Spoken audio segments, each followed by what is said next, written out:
All right, it's 10:01.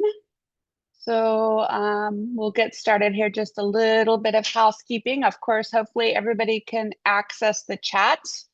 Feel free to type any questions you have there. And certainly, hopefully, we've covered it throughout the presentation, but sometimes something will come up. So your questions do help. Um, like to introduce, I'm Marilyn Stanley. I work for Kansas Housing Resources Corporation. I am the CSBG and First Time Homebuyer Program Manager. Also, I think you see with camera on right there, my boss lady, Christine. And so she'll be helping us with questions. I think most of you have been in the industry for a while, may have met her before. She used to do this program. So thank you, Christine. I'll probably go off camera now, Marilyn, and be behind the scenes and come and go as questions come. Thanks. Perfect. Thank you. All right. Well, 10:02 now. So thank you for joining us today. I think those of you who've been in the industry for a while know we try to do these sessions once or twice a year. Last year, so some of this is a refresher. We'll cover a little bit of the new information or changes that have taken place. We set this webinar for 2 hours. However, we'll probably finish early. That's always a good thing, but certainly can be around for questions and so forth. So thank you for joining us. So just a really quick what Kansas Housing Resources Corporation is. So as you see there on the screen, of course, we're a self-supporting nonprofit public corporation. Some of us consider us quasi-state organization. And so we do have 4 divisions, as you'll see there at the bottom of that screen. The Community Solutions Division, which Christine is over. She's the division director. We have multiple programs and the housing development, multifamily compliance, and project-based contract administration. So we do a lot of things here at KHRC. So if there's something you're looking for, we can hopefully be a dot connector for you. So starting out with the first time home buyer program, I've got to tell you, lender support is vital. Some lenders, common questions I get, lenders say, is there a cost to participate? No, there is not. Do we have to service the second mortgage? No, you do not. So of course, lenders have already their plates full, right? So why would they want to participate in this program? Well, it can help first-time buyers or lower income families obtain their first home. And in some cases, a future home, because first-time buyer is defined as have not owned a home in 3 years, in the last 3 years. So you could make customers for life. And they start with that first home and later they may upgrade to another home. So helping them with this process, of course, is vital. By telling them that this program exists, it can help them. And then, of course, collecting all those needed documents. If you might imagine, as a lender, you're already collecting boatloads of documentation for that first mortgage or for the first mortgage, right? So you've already collected almost all the information that we would need for the first time homebuyer program. So that's what I tell when people call me about it.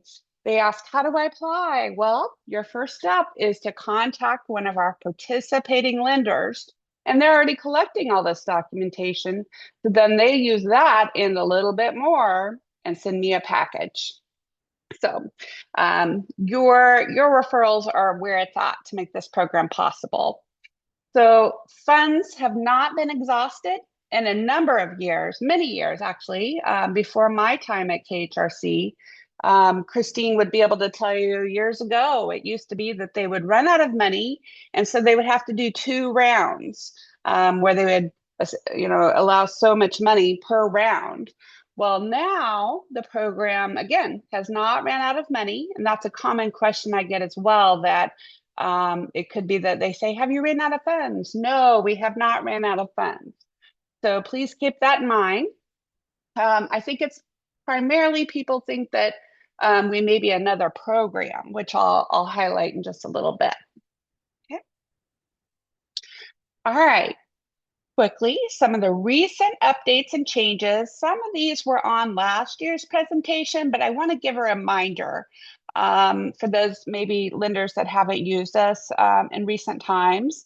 So pointing out, we did move, KHRC moved. We used to be in downtown Topeka in the Caber building on Kansas Avenue. And since, well, about a year ago now, we moved to 200 Southwest 6th Avenue. And so even now, we still have a little trouble with things getting sent to the previous address. So just making sure all of your records are updated. That even includes UPS and FedEx and all those things.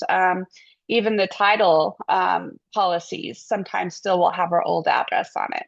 So just please remember that. Lender origination agreement, a short time back, we updated that to allow funds to go directly to a title or closing agent. And I think that has made a big difference in timing and the speed of the program. So just making sure that if you have not signed that updated lender origination agreement and would like funds to be able to go straight to a title or closing agent, to please, I'd be happy to get you that new lender origination agreement or verify that you've signed the correct one. So keeping in mind, who do you want the funds to go to? Okay. And then, of course, the operations and training manual. The last update we have was June of last year. And it did include some of the fee changes that we now allow a little bit more of lender fees. It's now 1.5% or up to 1.5% of the loan amount or $3,000. Fees not allowed, we minimize that because a lot of that was probably more common things that were happening in the past, not so much anymore because of all the regulation lenders already have to abide to. Income exclusions have been updated, and that was some federal guidance from HUD and overall federal government. So we'll touch on that a little bit later in the slide deck. And then also maximum of $40,000, just highlighting that as home prices increase across the state, being able to realize that our maximum assistance is $40,000. We've come close to that in the last year or two because of house prices. Next, over on the right side of the screen, inspections. They are, of course, HUD required, so it's more of a health and safety kind of thing. Just pointing out that that does now require carbon monoxide detectors. So that might be something to look ahead at or at least be aware of. It's possible an inspection may be done and there's not a carbon monoxide detector, and that gets put on the repair list. So trying to prevent delays in closing. Our subsidy layering, we did increase that. And when I say subsidy layering, that's meaning, let's say a lender is using another program along with our program, such as Federal Home Loan Bank's HSP program, for example. Let's say they give $15,000 and we give $30,000, as long as that $45,000 together does not exceed 40% of the home sales price, that's acceptable for our program. So we cap that. It used to be 30%. Now it's 40%.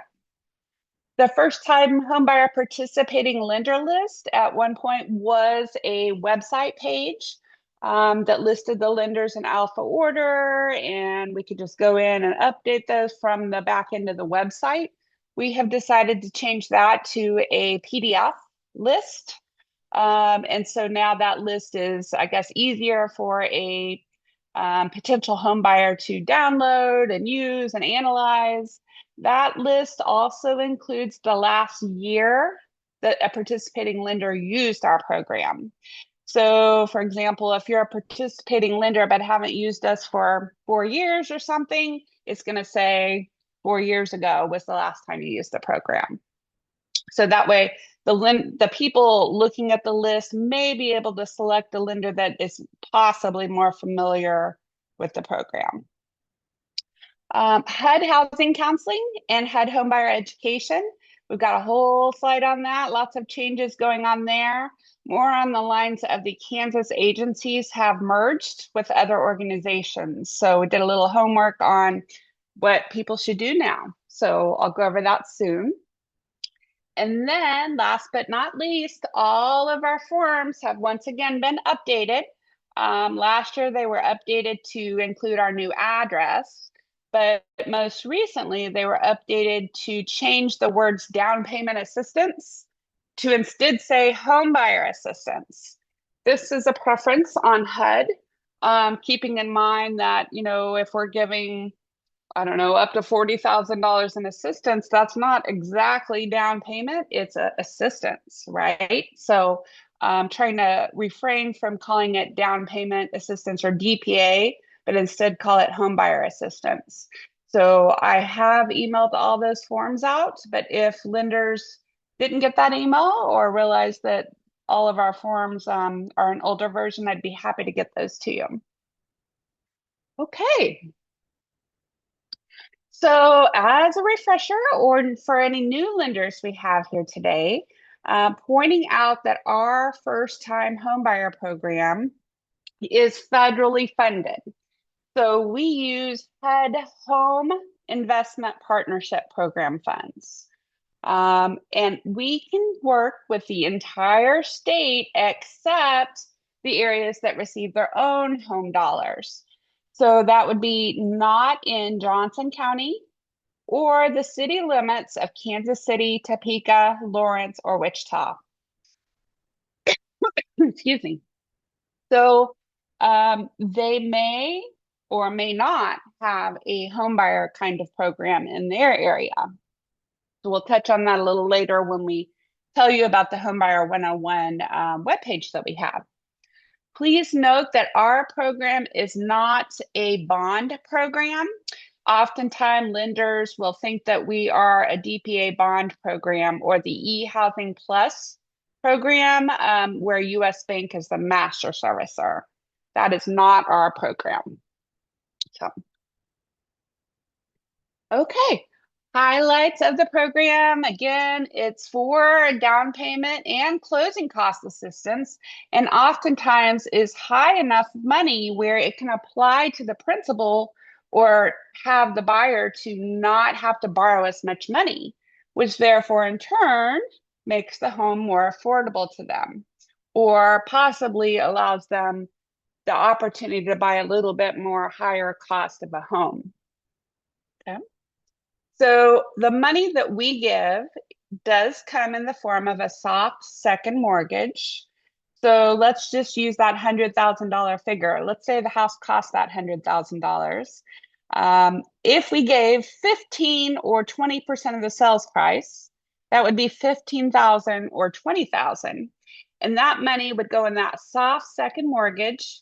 And as long as the buyer lives there for 10 years, doesn't refinance or sell or foreclose, those kinds of things, at 10 years, all of that money we've given is forgiven. So we say, all right, here, congratulations, buyer. It's been 10 years. Take this mortgage release down to your county and file it, pay the filing fee, and then it's forgiven. So where it gets into a little trouble is when people decide they want to move or try to cash out refinance or something like that in that 10-year time frame. Even though it's been explained to them when they do this, sometimes people forget, oops, yeah, I got $20,000 to $40,000 from this program. And yeah, I do need to pay back a portion of that within that 10 years. We'll get more details on that later in the presentation. So the home buyer must make a 1% of the sales price contribution. So that would be, in essence, their funds down.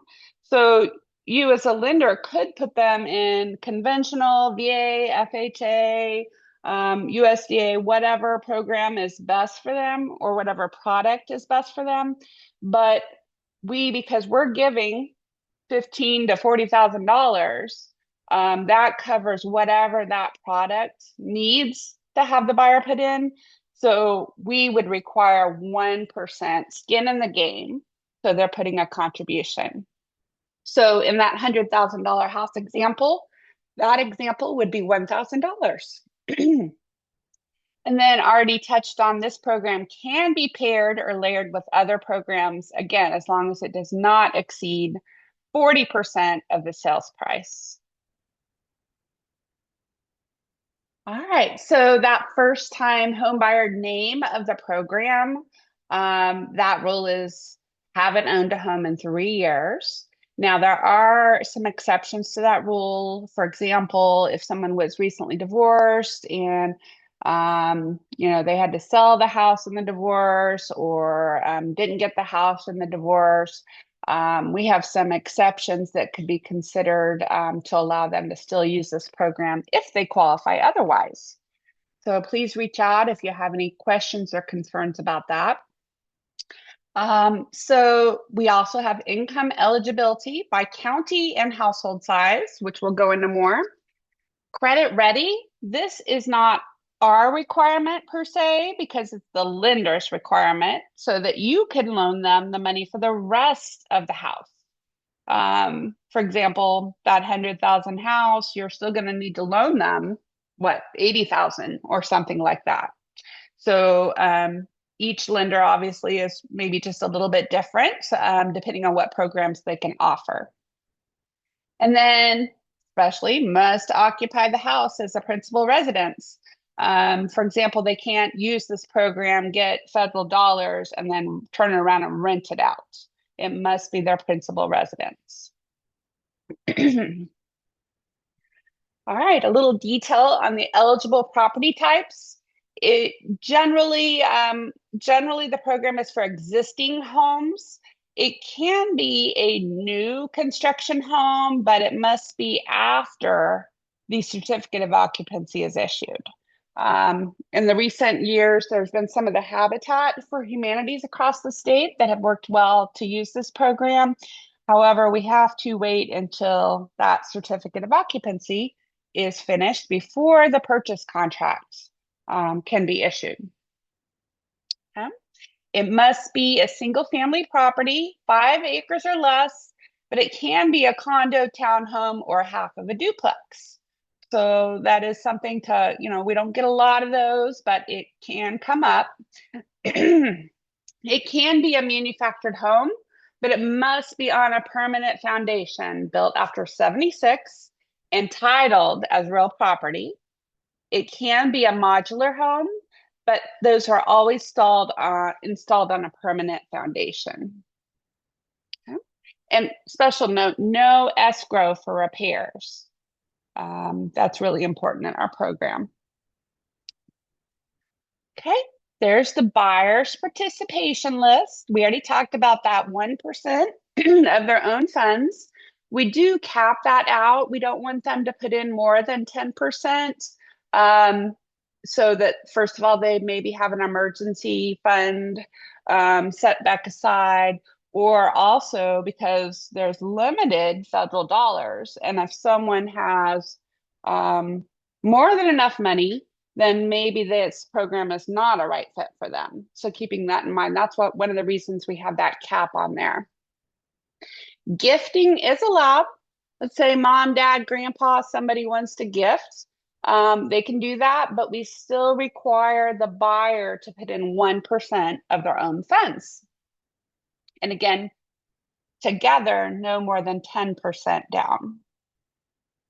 We do maintain maximum assets at 10,000 for the buyers. So let's say somebody is low income, fits in our income guidelines, but they have $50,000 and they're already going to put in 10,000 or 10% of the home sales price, then they may not be a good fit for our program.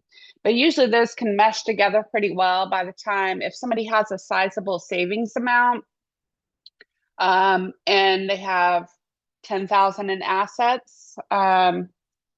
Usually we can get those numbers to work together pretty well so that they will qualify for the program.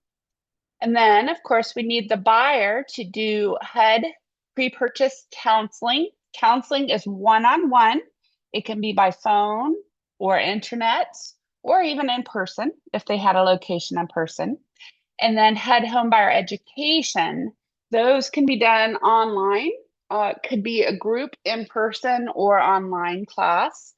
And these generally do cost a fee to the buyer. The buyer pays a fee to the counseling agency, and they can count that fee they pay towards the 1% that they must put in of their own funds. They just need to make sure they're getting a receipt for that fee they paid. All right, this slide is some samples of the incomes and how it works. So if a household is below 50% of the area median income limit, then they could qualify for up to 20% of the sales price. Okay, so for example, this let's look at Ford County there. There is a maximum purchase price limit that HUD gives us every year.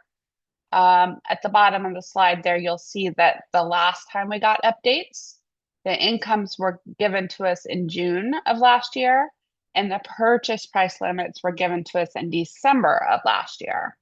So usually they come within a month or two of each other, but this time there was a little bit bigger gap.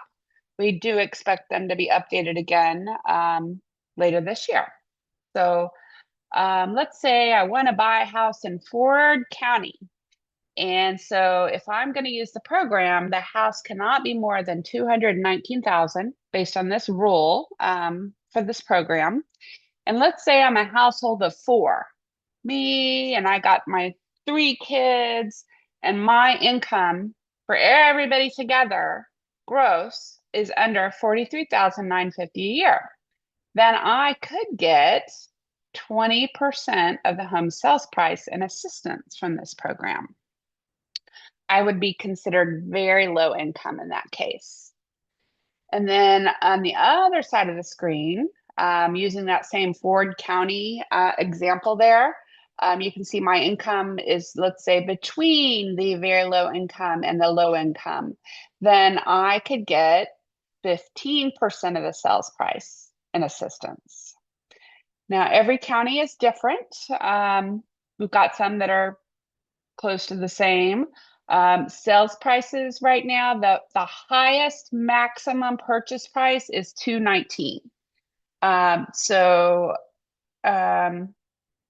Excuse me, except for in some of the Johnson County areas and so forth. So I've got all these details on the handouts. I will end up emailing to you later, and they're also on our website. This is an example of if we gave you under 15,000 in assistance. There's a little bit better forgivable rate if someone gets less than 15,000 from us. However, there's very few that are getting under 15,000 nowadays because of the home prices, how much they've increased over time. So let's say we gave 15,000 to this buyer. Half, as you see, will be forgiven in the 5 years. And the other half would be forgiven at 10 years. Fully, everything's gone at that point. So the forgivable is a little bit better when we give under 15,000. This is an example if we gave you more than 15,000. If we give the buyer more than 15,000. In this example, it's 20,000 as an example. You can see there how half of it is owed still until the 10th year is finished, and the other half is forgiven a little bit each year. So let's say I use this program. This is me right here. Let's just say that. And I decided I'm going to sell my house at the 9-year mark. Because life happened, I wanted to sell it. Look how much you're going to owe. that would be $12,000. You would have to pay that back to the program. And so this sometimes will throw the buyers off a little bit. They forget they got this money way back when. So we try to encourage them again to stay that full 10 years if at all possible.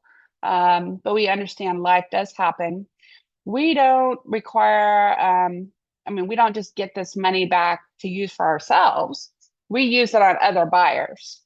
So the funds returned to us would be recycled and used on another low income family.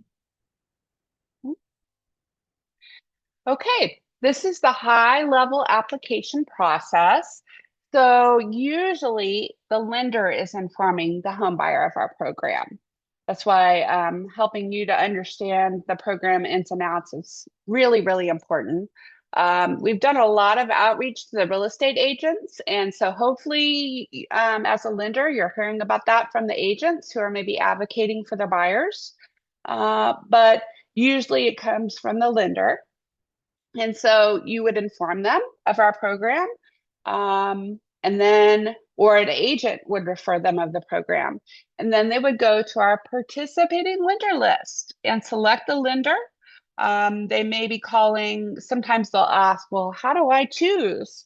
Well, find someone you're comfortable, look at location, ask them about cost, all those things. And hopefully, usually they're familiar with a lender's or a name. Of course, name recognition is really big too.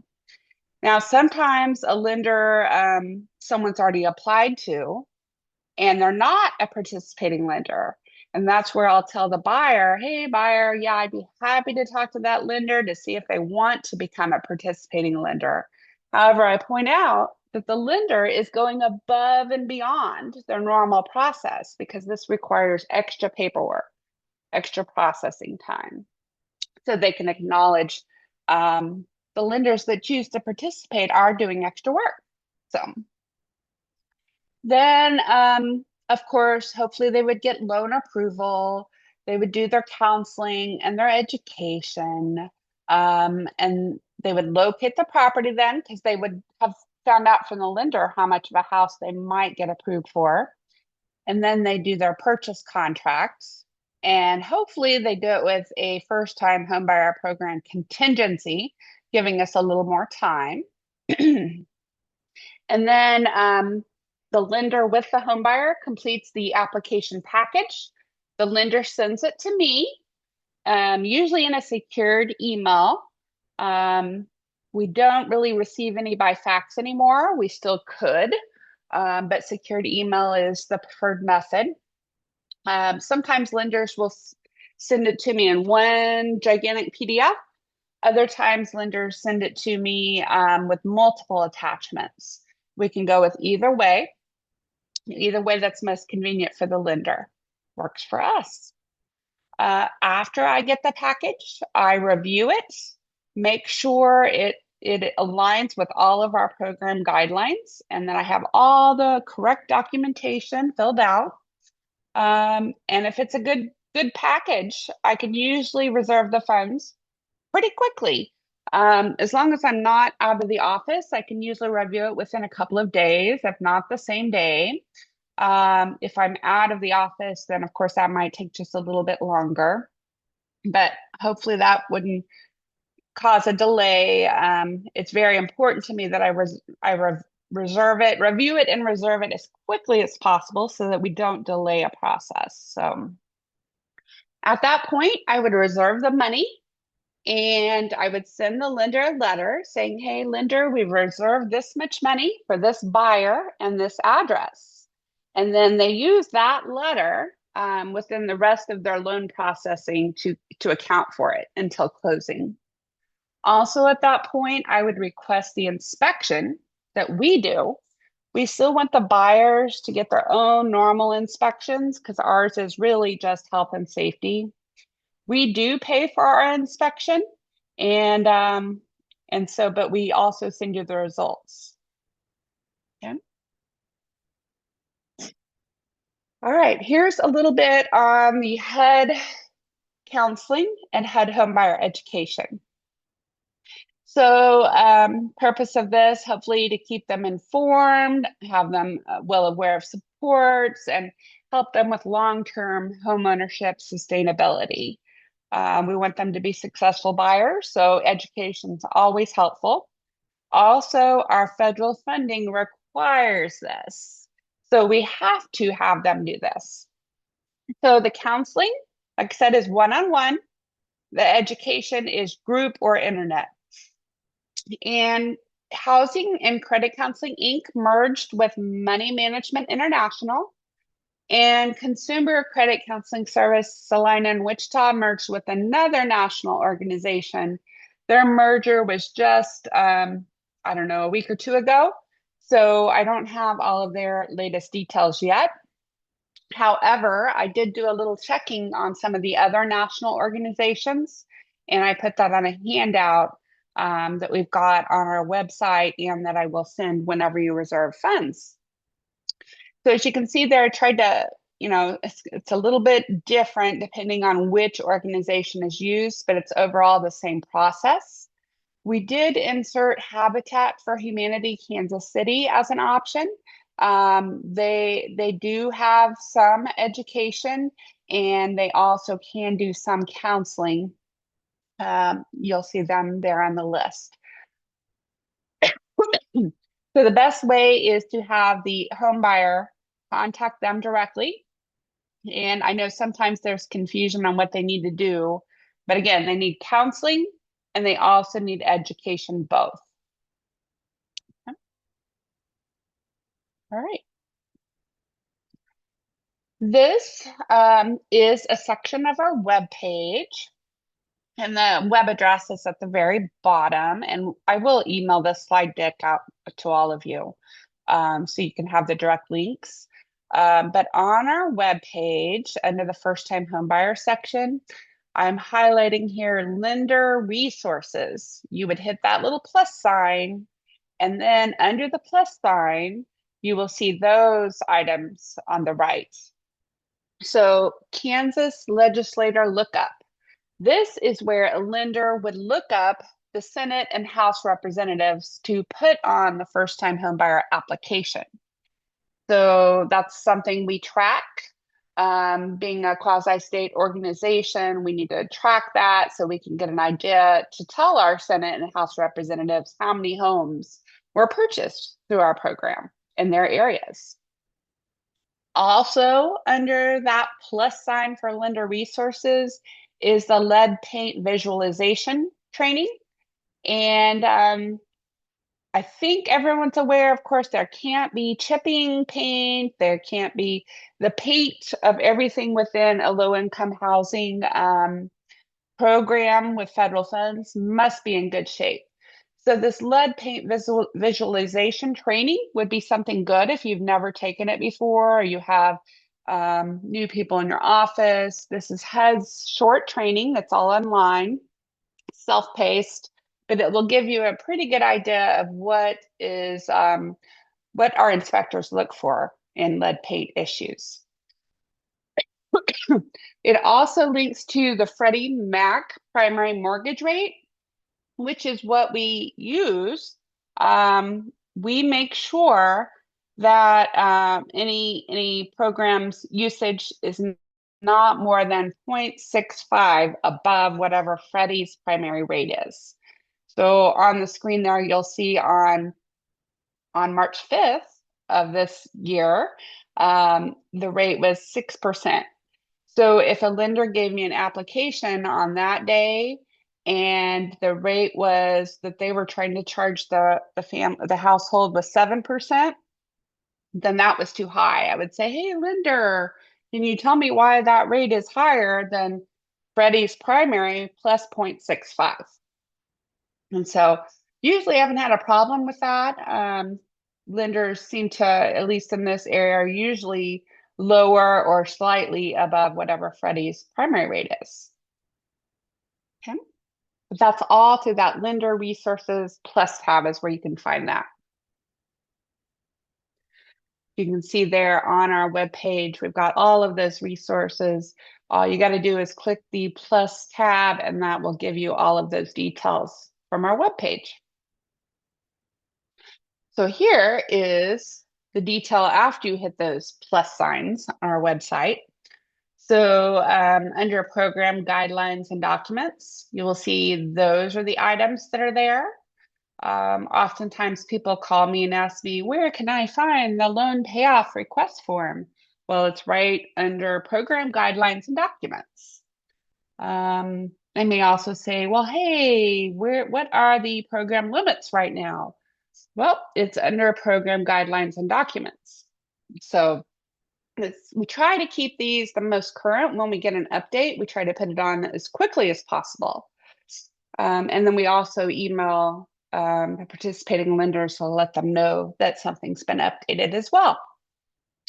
Under the lender homebuyer application forms, you will see those items. Those are the forms that lenders generally use when they submit an application to me, which we'll go into more detail about what's included in an application, but those are the forms that lenders will sometimes need, or often in some of them. For example, inspection request and package cover form, that's always included.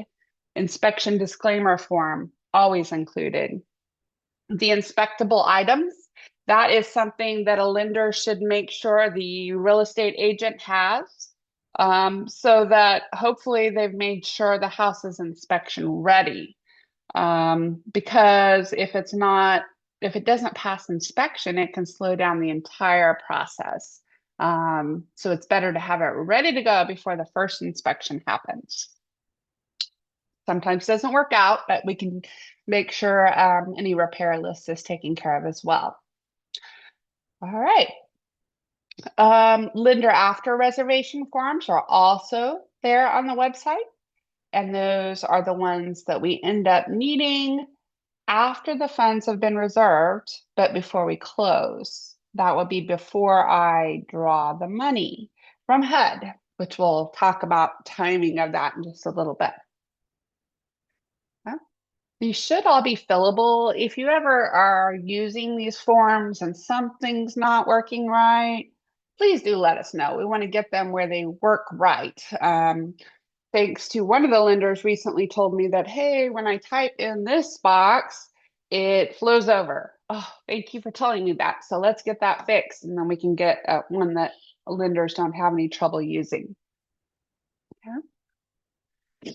This is a screenshot of the first-time homebuyer participating lender list.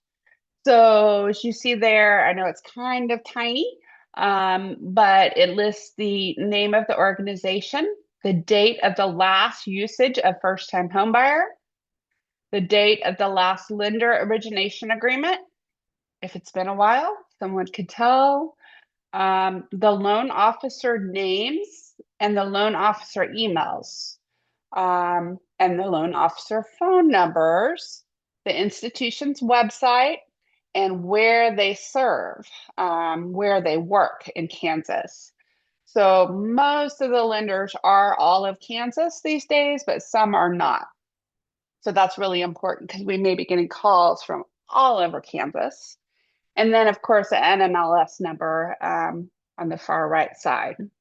So there is a way that you as lenders can update the listing if you have a change of staff or something like that. We'd rather have this always up to date for the buyers. So I hope you'll give those updates to us. Okay. This handout is one that is available on our website, the program summary. So this goes through all the steps, I guess not steps, but all the requirements, if you will, the main ones that are used. And so it can be for you as the home buyer, I mean, as the lender, but you could also share this with the home buyer. Sometimes this might be more than the home buyer needs to know. But it could certainly guide them in the right direction. Okay. This is what the income limits look like. Looks a lot, right? So the average home buyer will get this and they'll be like, oh, how do I read this, right? So they may ask you about that. I try to explain it and the best I can. So you can see this one was last updated June 1st of 2025. You can see that at the bottom. And you can see generally, because we're covering every county in Kansas, it's about 12 pages long. So if somebody calls me and says they want to know about the program, I say, well, where in Kansas do you want to buy a house? And let's say they say, oh, I want to buy in Chase County. So then I might say, how many people are in your household? And they start counting them up. And then they decide, oh, I think I have 4 people. So, and then I say, do you earn under 67,300, for example? And they might say yes or no. And depending on their answer, I'll give them resources or suggest this program. If they are under 6730 in this example, I say, oh, are you under 42050? And then depending on their answer, because very low income, they can get 20% of assistance of the sales price from us. If they're under a low income, they can get 15% of sales price from us. So that's quite a difference there, especially with today's house prices. So their household size, their gross income, and their location is the very, very first item that I asked them about. This is what our maximum purchase price limits look like. And this one, you see, I put Johnson County down at the bottom. Even though we don't do this program in Johnson County, sometimes people want to know about Johnson County. So I listed it at the very bottom. There are maximum limits, 304. But here are the rest of the current maximum purchase price limits. Keeping in mind the income limits we have go hand in hand with this. And so you'll notice that usually people aren't able to get approved for more than this anyway, because of the income limits. All right. Next, how do I become a participating lender? Well, we have the lender origination agreement. And then if you're going to get payments sent to you for the program, then we would need a W-9 and a vendor form, KHRC's vendor form. And then depending on how you want money sent, we would need a voided check or a letter from a bank account if you want it by ACH or EFT. But if you just want a paper check, then we would not need a voided check or a letter from your bank account. We do require SAM.gov. Hopefully everybody knows what SAM.gov is, a unique entity identifier. And so at least every year, a lender would need to go in and just update this and make sure it stays active. It has all kinds of directions available if you don't know how to do it. They've got a great help button, if you will, to help people do that. So I know maybe the first time you do this might be a little confusing, or maybe you're registered, but it's not open for public viewing, meaning I can't see that it's registered to be able to set you up as a vendor. So if you need help with this sort of thing, I can be happy to help you work through that. Here is a common question. People say, do lenders need a physical location in Kansas to use the first-time homebuyer program? Well, as you see there, bricks and mortar in Kansas is not required, but you need to have good standing with the state of Kansas, with the Secretary of State. Also have some sort of presence of operating in Kansas. So we do really want the Kansas approach. Most of the lenders that participate in the program are local, regional, boots on the ground kinds of lenders. So that's important. If you need to update your lender listing that we currently have, there is the lender service area update form. That is on our website, and I've put links there that directly to them for when you get the slide deck. You can do that. I know it's pretty common for lenders to change companies, and things like that. Of course, everybody might get new jobs, those kinds of things. So updates are important. Let's say you want the money to go straight to title or the closing agent. We're happy to do that. We just need to make sure that closing agent is set up as a vendor. So since we've started doing this, we've gotten quite a few set up. I guess to me, that's quite a few. You'll see there on the screen, those are the ones that are set up. So if they're not on our list or already set up, we would need a W-9, a vendor form, a voided check or bank letter. And then we would like for them to get their CM.gov going. And then of course, when you send your form to me on how you want the funds sent, we would need to know if you want it paper check or EFT. If it's a paper check, then oftentimes lenders will send me an overnight slip and we can have it overnighted to you or to wherever the closing is taking place. All right. So a little bit of detail on the loan must be a 30-year fixed rate, no cash back at closing. So for example, we can't give, $20,000 to $40,000 and then the buyer gets money back at closing. Can't have that. It could be zero because maybe they've already paid their 1% before closing. So sometimes that will throw things off and have to do an updated closing disclosure and so forth. They can use any of those loan types. Does not matter to us, as long as whoever is doing it allows us to be in second position, second lien position. So I think that may cause a problem with some, but for the most part, I believe we get all of these. Again, the interest rate cannot be more than 0.65% above Freddie Mac's primary rate.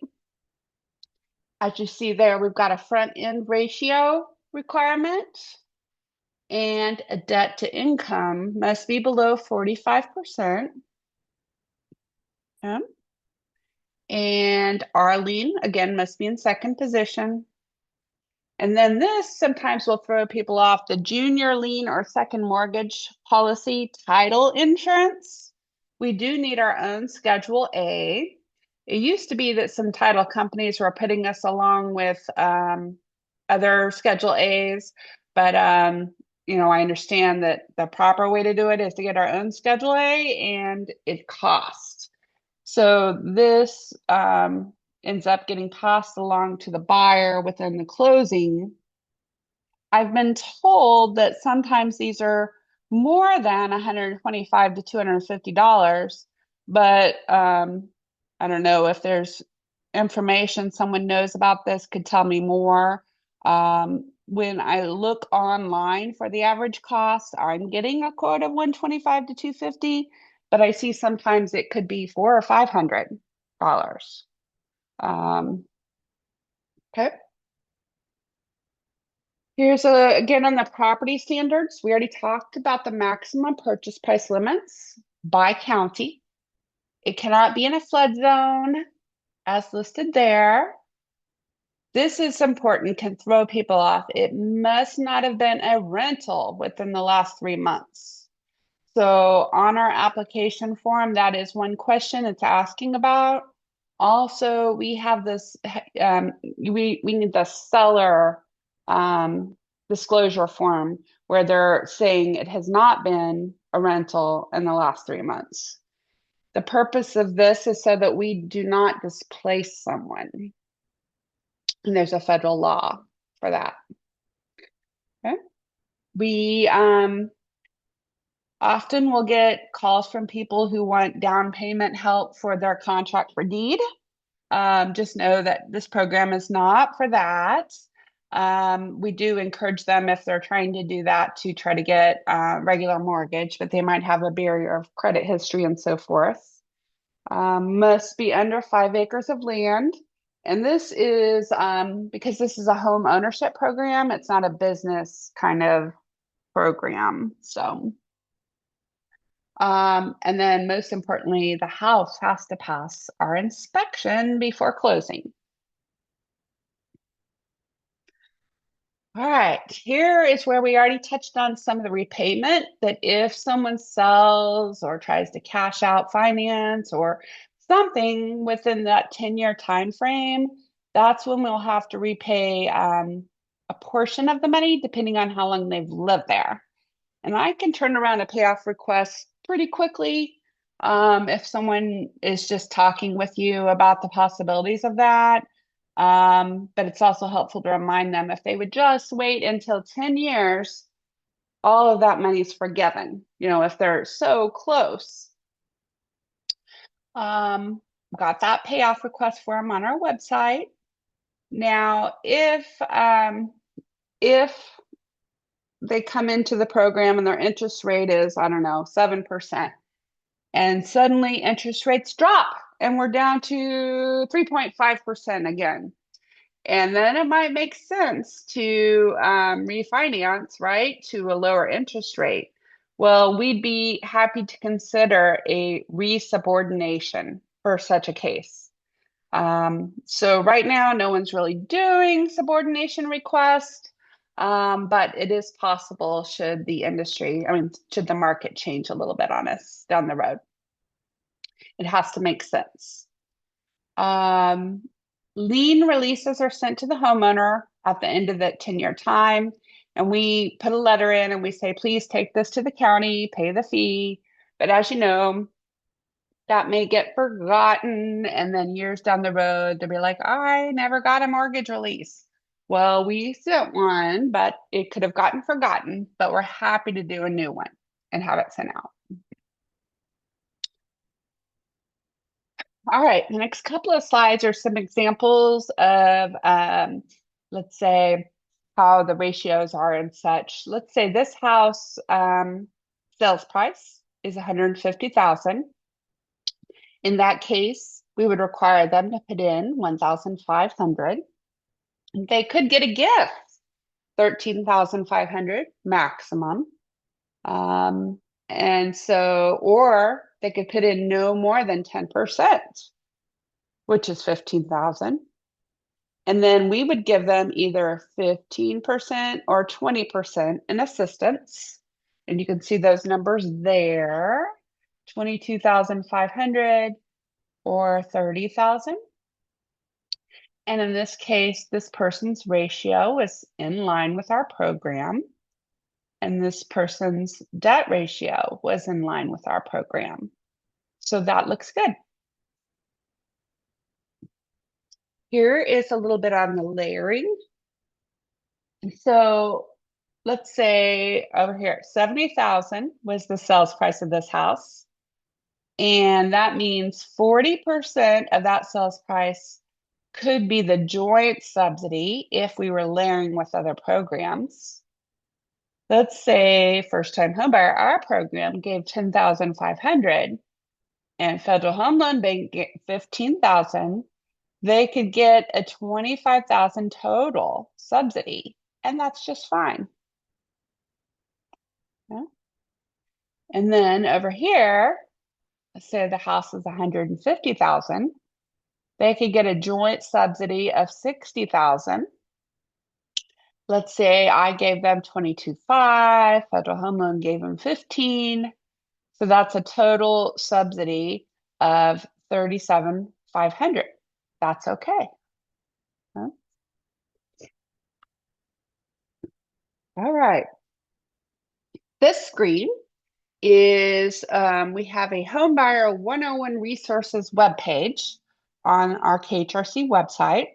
And we try to identify all of the other programs across the state that could potentially be layered. Now, the Federal Home Loan Bank Turnkey, HSP, and HOPE and HSP Plus are not listed on here. But hopefully you're aware of some of these, like City of Hutchinson, City of Liberal, City of Wichita has the Homeownership 80 program, and I believe that's primarily development kinds of things, and you have to go through one of the participating nonprofits. Johnson County does have a little bit of home rehab. Hopefully you're all aware of the Kansas First Time Homebuyer Savings Account. And then most recently, I've learned just a little bit more about this Kansas Housing Cooperative Loan Program. Might be something you could check out. All right, now we're going to get into the weeds a little bit on annual income and household size. I've got some links throughout these slide decks, so that may help you. Most of the first-time homebuyer applications are fairly easy. We don't have to look up too much information to remember, but I've tried to highlight some of the unique situations in these next few slides. So because this is HUD dollars, we have to use what is called HOTMA, HOTMA, income definitions and calculations because of the 24 CFR 5.609, right? So first-time homebuyer uses current household income, and we project or estimate for that coming 12-month period. That's how we use income to make sure they land in the guidelines for our program. I know lenders will commonly do the past and use that for their percentage. So sometimes we could have a disconnect on our calculations because of that reason. We want to be inclusive where possible, always be, but we still have to adhere to the federal rules. So do count all adults that will be living in the household, all custodial children, any child who's subject to shared custody. That can make a big difference. You've got single dad. He's got the kids, a portion of the time. He gets to count that, right? Now, do not count foster children, live-in aides, and children of live-in aides, unborn children, and children not currently living in the household. So sometimes people, maybe they'll be under the income limit a little bit. They're expecting a baby in 6 months. They'll want to try to count that unborn child. And unfortunately, we can't. But when they're born, we can count them. So also keeping in mind, as in that dark blue there, all adults must be on our home mortgage and note. Doesn't matter who's on the first mortgage, if they're both or all on that, but for our assistance, they must all be on there. I had one not that long ago that was, I don't know, brothers and sisters or something. Anyway, we had to have 3 people on there. So just keeping that in mind. Earned income, you've got all the gamut of that: wages, tips, salaries, commissions, bonus, overtime, all those things. We do have some accept full-time students, and we're going to touch on that in just a second, and all the income exclusions. All right, self-employment, that is another item. We would need a simple profit and loss statement. And on the screen there, you can see I borrowed Federal Home Loan Bank's example, profit and loss statement. It's pretty simple there, but that will be important if you have a self-employed person that is going to be using the program. Okay. And we can always get into the weeds. You can see that cash withdrawals are considered income, so on and so on, and we refer to IRS regulations. But we do get self-employment sometimes, so just acknowledging that. Excuse me. All right, unearned income. You see the big blue there. We do not gross up Social Security income. I understand many lenders do for their calculations, so sometimes we can have a disconnect with that. So keeping that in mind, but we would count any unearned income as listed here. Child support, alimony payments, welfare assistance, such as, you know, any kind of like SNAP or things like that that the family may be getting. Social Security, any kind of government subsidy payments of any kind. Um, this counting this income can help them to tie in with our front end and back end ratio requirements. So that's good. All right. Earned income of dependent students. This is where it starts getting a little tricky, right? You'll see here the first $480 of the income earned by the dependent full-time students will be included in the household's calculation of annual income. Um, so you can read this link here under the HOTMA guidance that goes into very good details of the student aid and financial assistance resource sheets when I send you this link. But I really don't get a lot of this in the first-time homebuyer program, but it's possible we could get, and we could always look it up at that time if we need to refresh our memories. Uncommon, again, we got income exclusions, um, such as income that's not repeated, and then the student financial assistance. These are excellent resource guides if we want to get into those, or if you have a unique situation, we can research that to see how it's going to be counted. Income from assets. Again, it's uncommon for our program, but HUD does have a passbook savings rate. The update from January 1 of this year was 0.40, and this is how that would be calculated. I like little visuals here on the screen. And then we've got an entire HOTMA asset resource sheet that we can refer to if we've got anything unique there. Now, in recent times, HUD has shifted. They want people to have some assets, right? Because it helps with successful home ownership. So they're saying that assets greater than 50,000 would then be calculated. I think a while back it might have been 10,000 and then it was going to be calculated, but they don't want to add it in unless it's more than 50,000 now. So that hopefully should help some people. All right, but keeping in mind our program rule is assets of 10,000 is what we would consider for someone. If they have more than 10,000 in assets, then they may not be a good fit for our program unless they've used it for the 10% down. I don't know if I'm making sense. That's good. We can always back into this if you get somebody that might use the program with more than 10,000 in assets. All right, so verifying income. You'll see this slide looks a little bit busy, but all of this is we have our step-by-step process guide, and it has all these links here, but those are good ways for people to get income documentation. As a lender, you're pretty familiar with these already. HUD tells us we do need to get 2 months of income history. That's what HUD is requiring.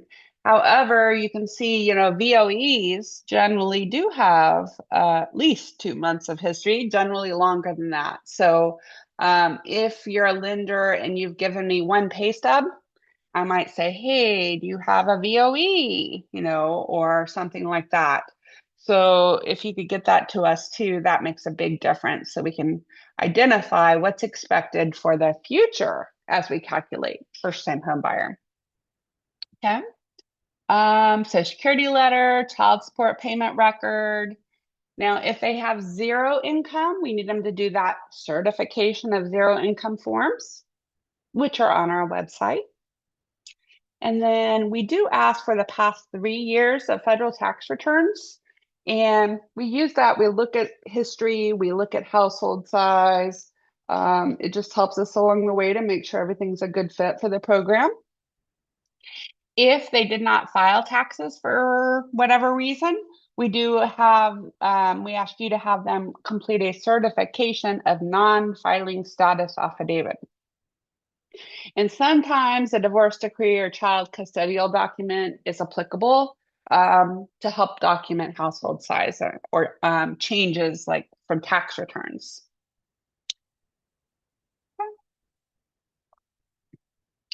All right, allowable closing costs.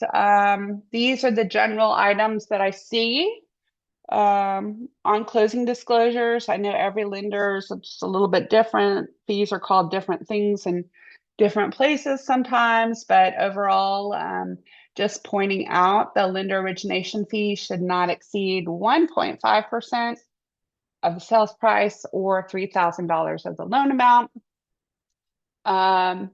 Please do, if you can, in the end, try to identify all the buyer paid expenses within the closing disclosure, such as, if they paid for HUD housing counseling or HUD homebuyer education.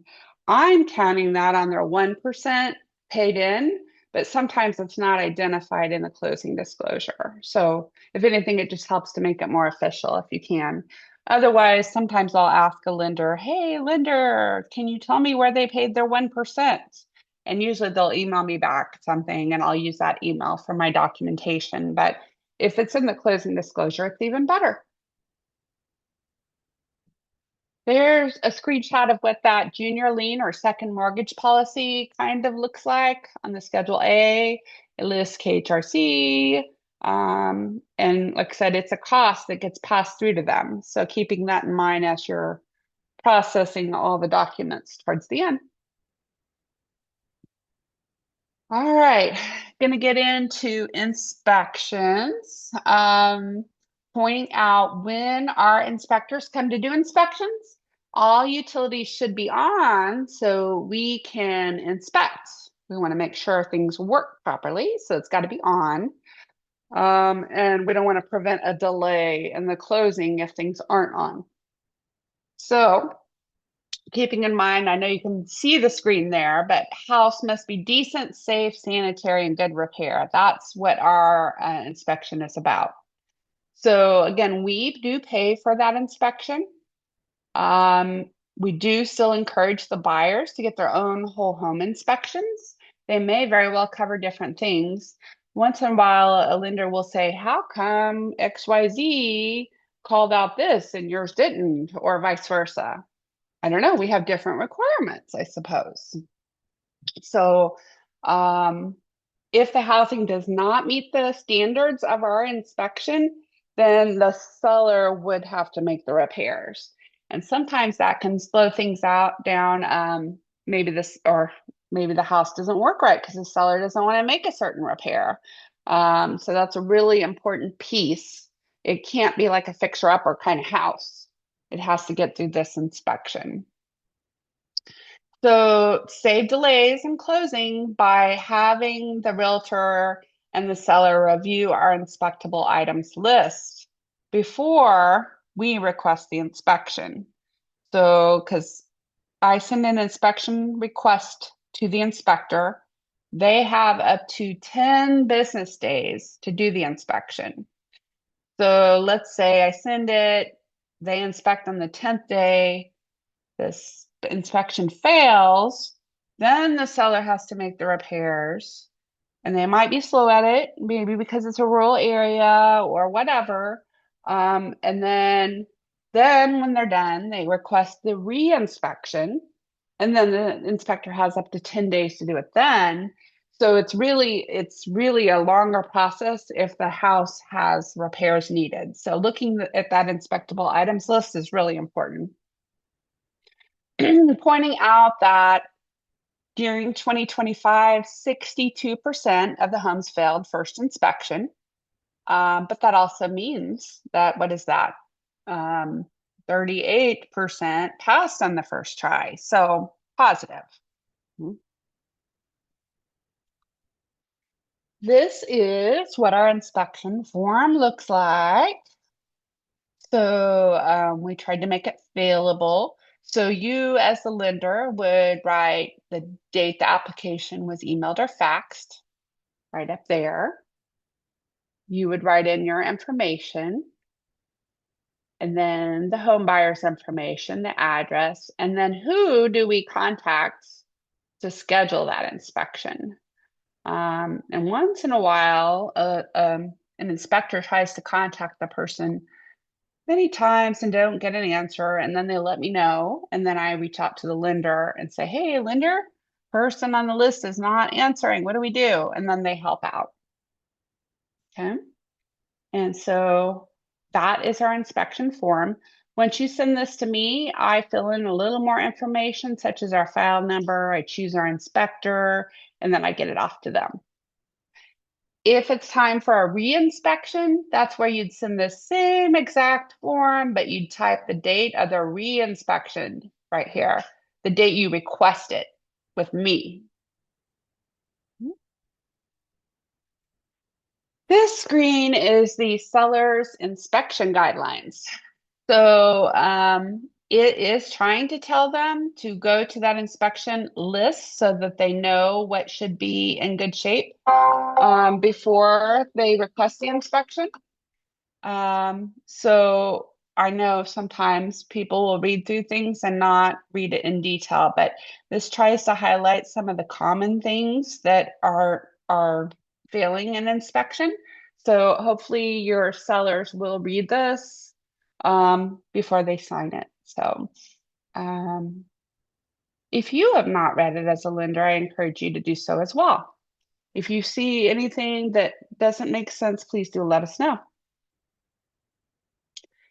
This is the inspection disclaimer for the buyer. The buyer has to read this and understand that we're doing an inspection. Um, and so this is one of the first forms that come back in our application package too. All right. Earlier, we talked about this visual paint assessment, the HUD training. Online training, it's not very long. If you're not familiar with that, it's probably helpful. It talks about how much chipping paint and how large it is, and it helps to bring it down into plain English for us. So again, if it has chipping paint, if it's going to be a lead paint hazard, then it cannot go further. The house can't. But if it's something that the seller can do, that will be marked on the inspection as well. Haven't had any lead paint failures for quite some time now. So that's a very positive sign.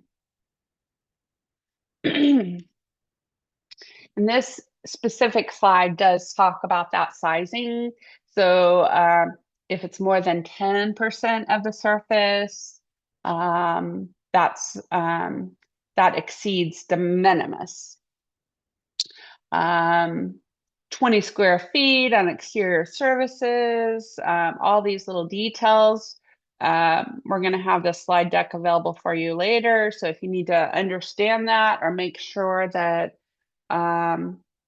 your sellers and buyers do understand it in case they have chipping paint. This is the first page of the inspection form that our inspectors use. And when a report comes back to us, I do send you the full report, but this little arrow is pointing out that visual paint assessment again. And you'll see just below that, they will every house will do one of those three things. There'll be a passed visual paint assessment, no deteriorated paint, or failed visual assessment, paint can be fixed by safe work practices, or the very bottom, which means the house cannot go further in our program unless lead abatement is done. And usually when that happens, the house just doesn't go anywhere. So, all right, here are some recent inspection issues to kind of give you a sense of things that can hold up an inspection. Commonly, the DFCI plugs are a problem. why things don't pass inspection. So that would be important to make sure all of the proper GFCIs are correct in the right places. That will help prevent an inspection from failing. Okay. Here are some recent inspection interior issues.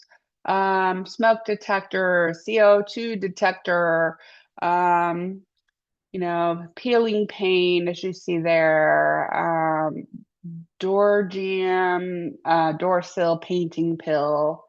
Commonly, the outlet behind the washing machine is not a GFCI.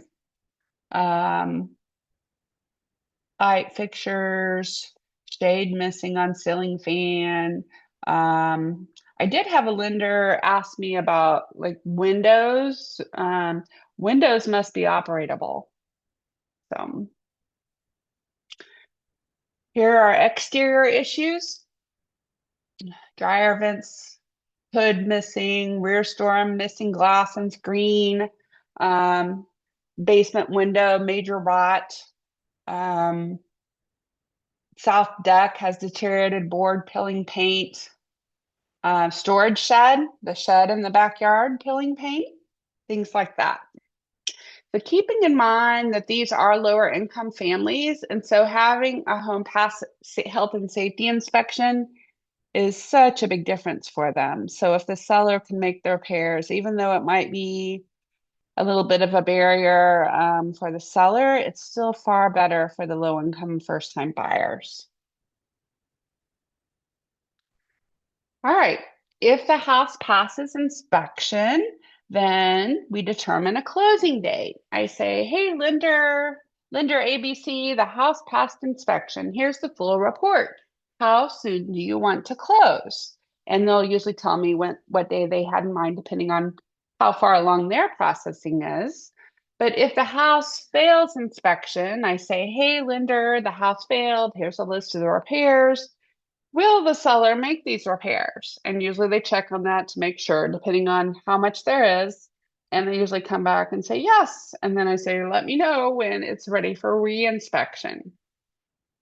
Now, if we have to do a second re-inspection, let's say we think that the house was ready for re-inspection, but it turns out it wasn't, then we're paying the inspector 3 times to drive to wherever it is in Kansas that the house is and do the inspection.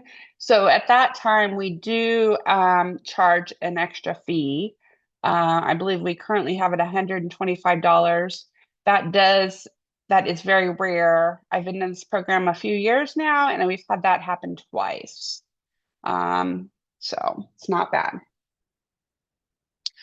This detailed slide is from our step-by-step guide, and it lists all the forms that would be included in an application. So the lender sends me the application package, and the package usually includes these items.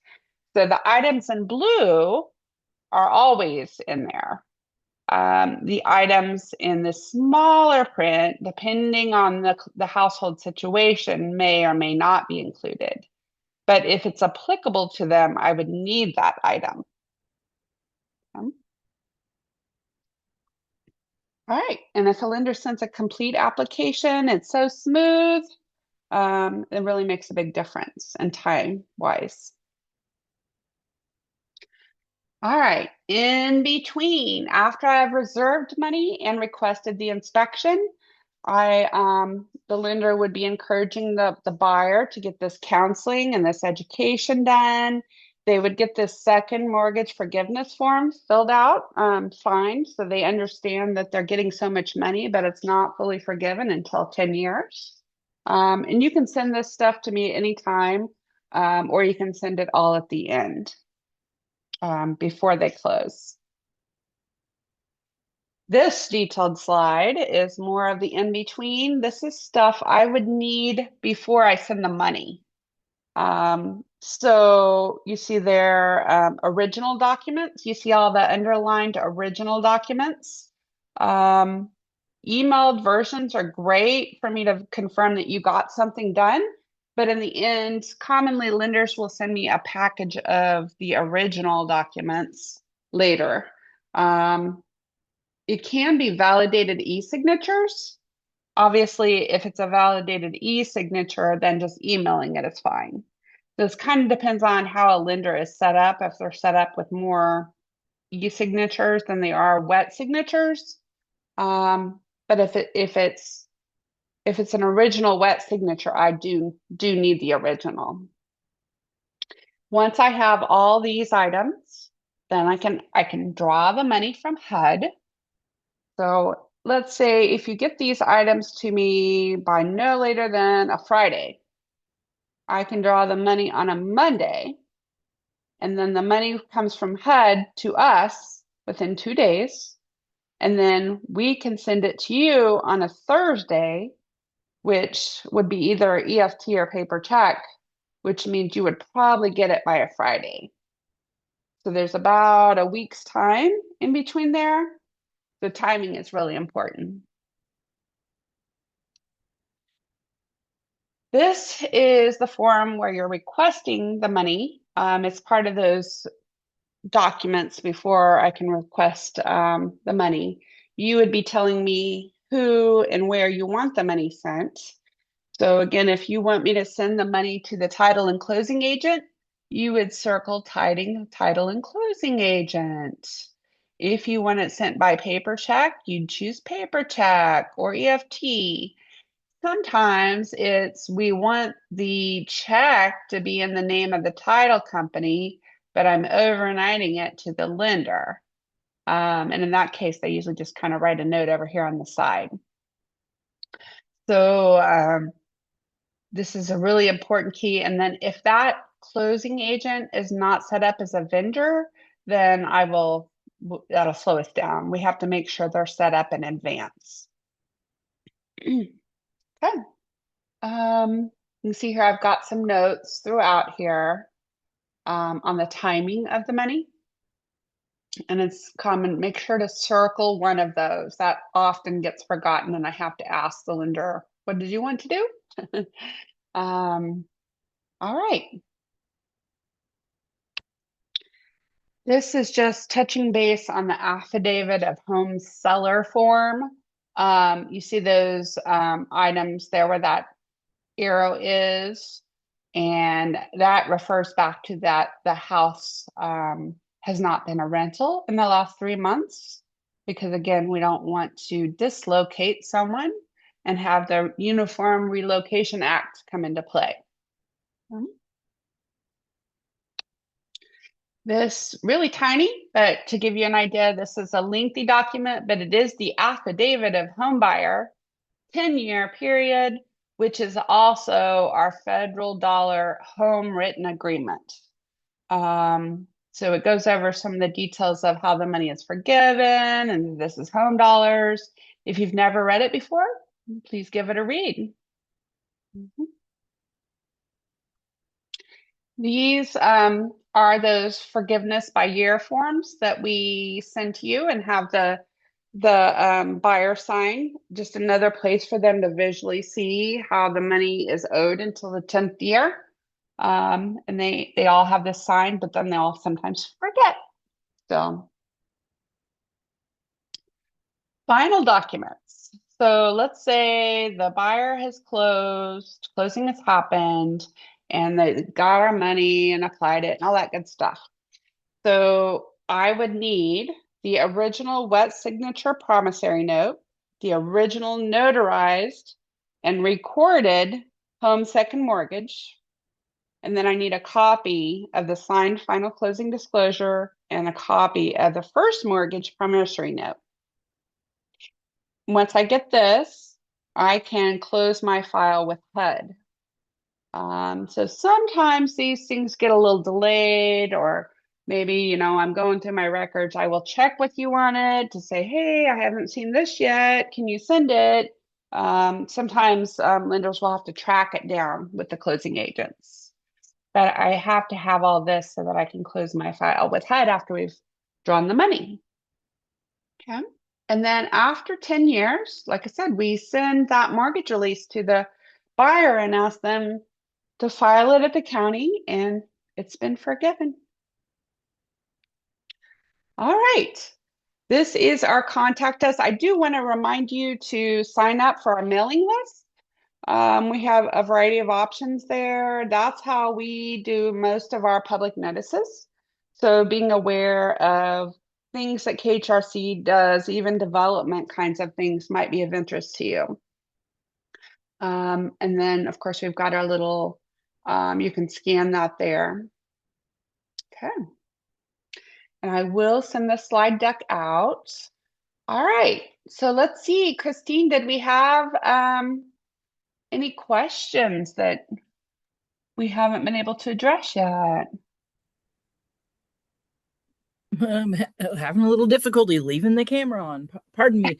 The question, we did have a question about income, but you did cover that, and I answered it uh, in the chat.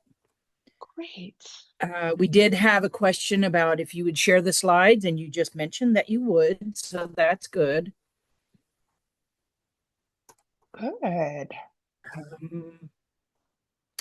We'll leave the chat open if you have questions. That would be, we'd be happy to stay on a little bit and answer. Yeah. Thank you I very got a much. heart. Thank you for the heart, Michelle. Yes. Does a home inspection count as part of their 1%? So I'm thinking that's not our inspection that we pay for, but if they, when they get their inspections, right, Marilyn? Yeah. Yeah. Let's say they pay before closing, they pay for an inspection or an appraisal or whatever. That does count as the 1%. It can also be their sorry, I just went blank on it. When they put the contract in, if they pay money, yes. Mhm. And their home buyer counseling that they take goes towards their Yes. 1%. Pretty easy to get that 1% without having to, as part of the entire process. Good. Oh, yes. Good idea, Christine. I saw. Please share that with your realtors on the visualized paint test. Yeah. Yes. Well, thank you. Thank you, Takita.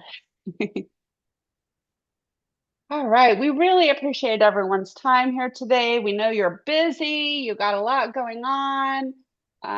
We hope you'll still use the program, tell people about it. If you recognize any barriers with our system, we do want to know about it. We want to make it easy as possible for you, but at the same time, we have our requirements. So you as lenders know what that's like. But we'll certainly take a look at whatever it is that might be a holdup or a barrier and try to make it better at least. Painless. Not painless, but better. So thank you all. Have a great day. Thank you, Don.